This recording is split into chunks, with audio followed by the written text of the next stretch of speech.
আমি ঢাকা বিশ্ববিদ্যালয়ে যা 38 বছর যাবত দোকানদারি করি, কিন্তু আমার মনে হয় যে 38 বছরে যতটুকু কষ্ট করছি, কিন্তু তার রেজাল্টের খবর শুনে আমার কষ্ট, আমার মনে হয় যে আমার সফলতা আমি অর্জন করতে পারছি, এতটুকু আমার দৃঢ় বিশ্বাস।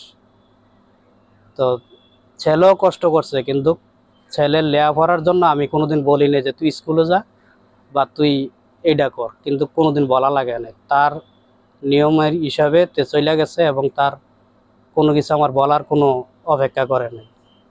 কিন্তু তারপর আমার যে 2 মেয়ে আছে, দোনো মেয়ের একই সিস্টেম, একই ক্যাটাগরি, কিন্তু বড় মেয়েটা ক্লাস 10-এ পড়ে, 9-এ, ছোটটা 7-এ। তো মেয়ের ছেলেটা বড়, কিন্তু মেয়েটা কিন্তু টার্গেট যে উনিও মানে মেডিকেলে পড়বে, এরকম ধরনের একটা ইয়া। আমার বাড়ি কুমিল্লা বুড়িচং ব্রাহ্মণপাড়া। আমার ছেলে তানভীর হাসান রিফাত প্রথম রুয়েডে চান্স পেয়েছে, পরে চুয়েডে, কুয়েডে, জাহাঙ্গীরনগর, চাস্ট, তারপর চিটাং ভার্সিটি, জগন্নাথ, পরে ঢাকা বিশ্ববিদ্যালয়। তার মানে কতটি বিশ্ববিদ্যালয়ে চান্স পেলে এখন পর্যন্ত? 9টা।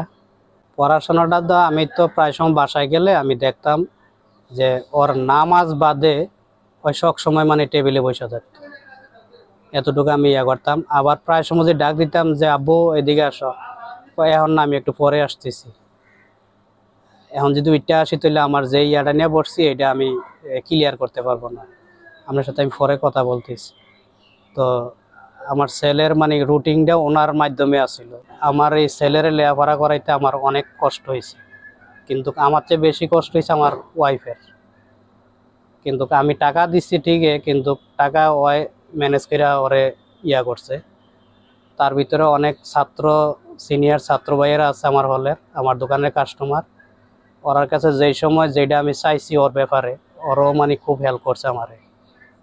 কিন্তু তার চেয়ে বড় হেল্প হয়েছে আমার শালা, উনি প্রতি মাসে ওদের জন্য 15,000 টাকা করে দিত, এটা আমার চাওয়া পাওয়ার। আমার বাড়ি তো বুড়িচং ব্রাহ্মণপাড়া, কিন্তু ওদের লেখাপড়ার জন্য আমার ছেলে মেয়ে কুমিল্লা ক্যান্টনমেন্ট সিউএমএস গেট ওনারাকে লেখাপড়া করাইতেছি, এবং ওরা 3 জনে মানে ক্যান্টনমেন্ট স্কুলে পড়তে। আমার ছেলে কুমিল্লা সরকারি কলেজের ছাত্র, ওইখান থেকে লেখাপড়া করছে, এবং আবার ওই যে ক্যাডেটের জন্য কোচিংয়ে করছে, ক্যাডেটও পরীক্ষা দিছে। তা আমার মনে হয় যে আমার ঢাকা ভার্সিটিতে থাকাতে, অত আমার তেমন একটা লেখাপড়া নাই, ঢাকা ভার্সিটিতে থাকাতে কিন্তু আমার একটা মনের একটা বল কি যে আমি সাফল্য হইতে পারছি। আর ছেলে কি মেডিকেল পরীক্ষা দিয়েছে? না, মেডিকেলে দেয়নি। দিবে না, দিবে না, উনি আগের থেকে বলছে যে মেডিকেল পরীক্ষা দিব না। আচ্ছা, তার মানে ঢাকা বিশ্ববিদ্যালয়ে ভর্তি হচ্ছে যাচ্ছে। জি।